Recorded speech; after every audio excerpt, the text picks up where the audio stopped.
Selamat pagi, salam sejahtera. Anda pasti mengikuti apa yang KJ lakukan sekarang ini. Selepas KJ dipecat daripada UMNO, kita sangka KJ akan menjadi CEO untuk klub bola sepak JDT.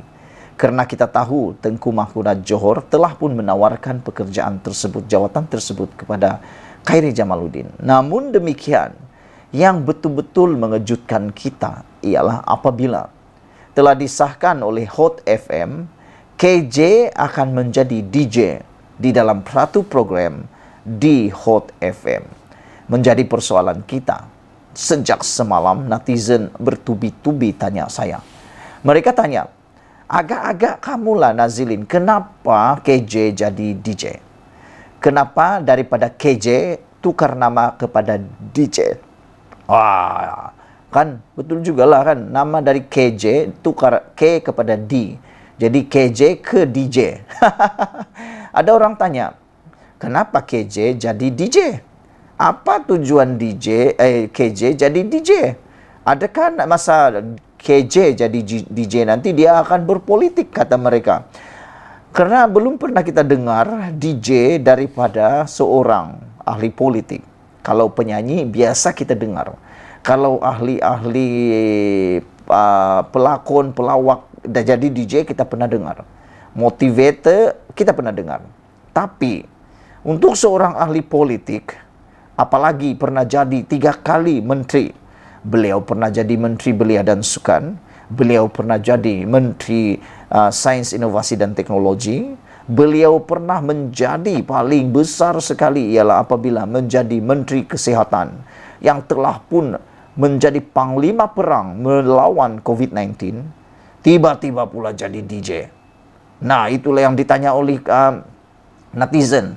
Macam mana dengan DJ-DJ yang lain? Bolehkah mereka biasakah berkomunikasi dengan seorang bekas menteri besar? Oh, ini bukan menteri besar, bekas menteri yang sangat besar, yang terkenal, tiba-tiba ada DJ pula. Macam mana cara DJ itu akan berkomunikasi, kata mereka. Mungkinkah kamu pun ada persoalan begitu atau ada jawaban? Dan ada juga yang tanya, nanti KJ waktu jadi DJ agak-agak apalah yang dia cakap, apalah yang dia akan ulas. Adakah ulasan-ulasannya lebih kepada politik?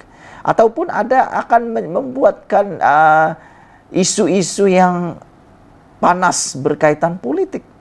Hari ini timbul sudah antara jawabannya. Bukan saya yang cakap, tapi apabila daripada Sinar Harian sendiri menulis, mungkinkah ini alasan KJ jadi DJ?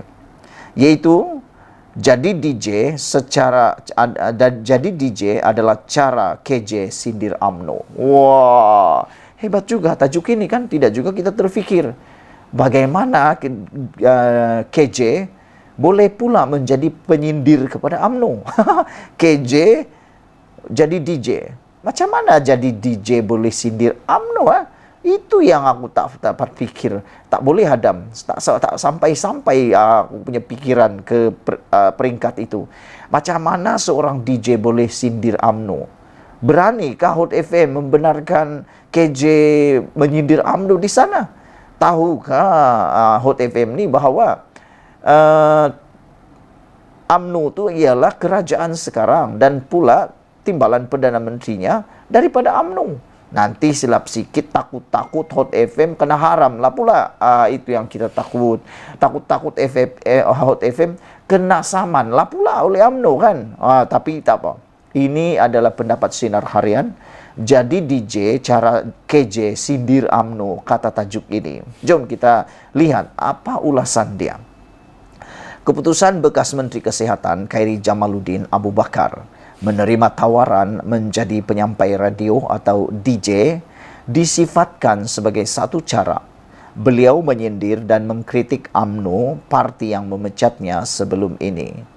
Penganalisis politik dari Universiti Teknologi Malaysia UTM iaitu Mazlan Ali berpandangan Khairi Jamaluddin Abu Bakar atau mesra dipanggil sebagai KJ membuktikan bahawa banyak pihak lain yang ingin bersamanya setelah beliau dipecat. Itu memang ada kebenaran lah. Ada kebenaran. Bahkan bukan saja dunia korporat.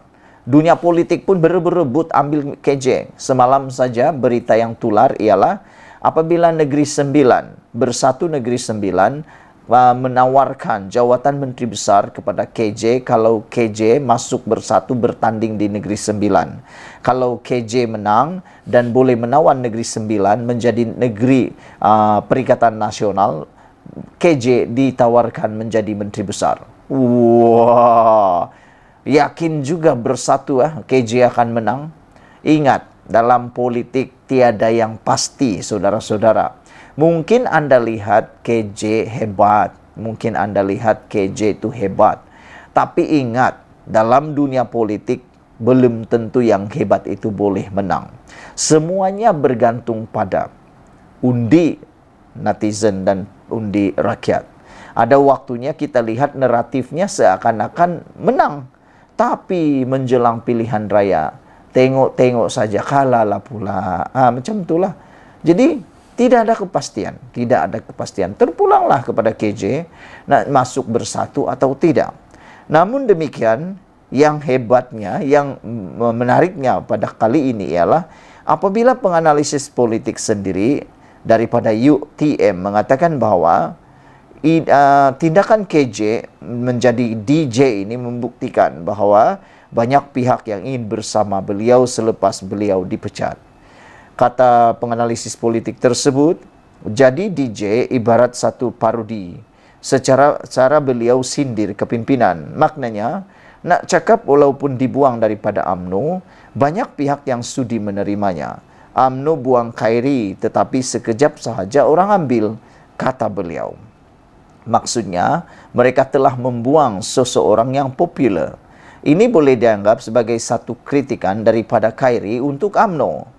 Kita lihat contoh bagaimana anak-anak muda zaman ini menunjukkan mereka sedang protes. Tindakan Khairi ini adalah satu protes kepada dunia politik, kata beliau. Beliau melemparkan kritikan tersebut melalui parodi dengan menerima tawaran menjadi DJ katanya kepada Sinar Harian pada Jumaat. Sebelum ini, Sinar Harian melaporkan selepas tidak menyandang seberang jawatan dalam parti politik dan kerajaan, bekas Menteri Kesihatan itu bakal memulakan tugas sebagai penyampai di stesen radio Hot FM bermula Rabu depan. Mazlan turut mengakui bahawa Khairi merupakan ikon anak muda dan majoriti penyokongnya adalah dalam kalangan generasi Y.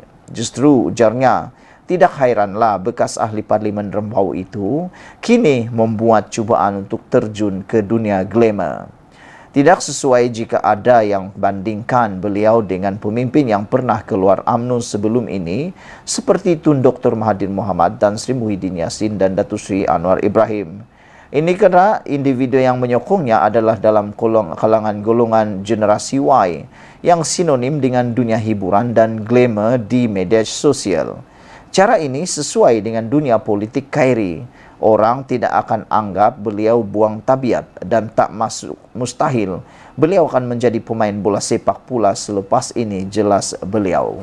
Tambahnya, Khairi merupakan susuk pemimpin yang popular dalam parti namun berdepan masalah dengan kepimpinan.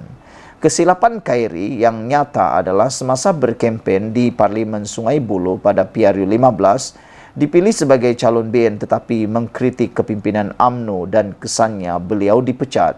Sedangkan jika bertanding jawatan naib Presiden UMNO melihat pengalaman dan popularitinya, saya jamin beliau boleh menang. Namun, saya tidak fikir Khairi akan tubuhkan parti baharu. Beliau tetap setia dengan UMNO. Berdasarkan pengalaman lalu, ada pemimpin yang dipecat daripada parti akhirnya balik semula jadi pemimpin besar, kata beliau.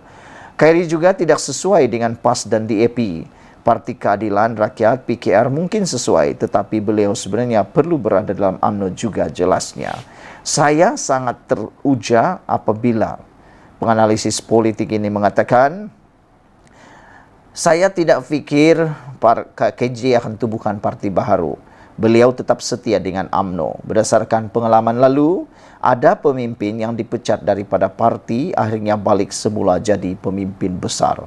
Saya benar-benar mengharapkan supaya Zahid Hamidi tampil berani memohon maaf kepada KJ dan jemput semula KJ masuk parti UMNO dan UMNO terima balik KJ.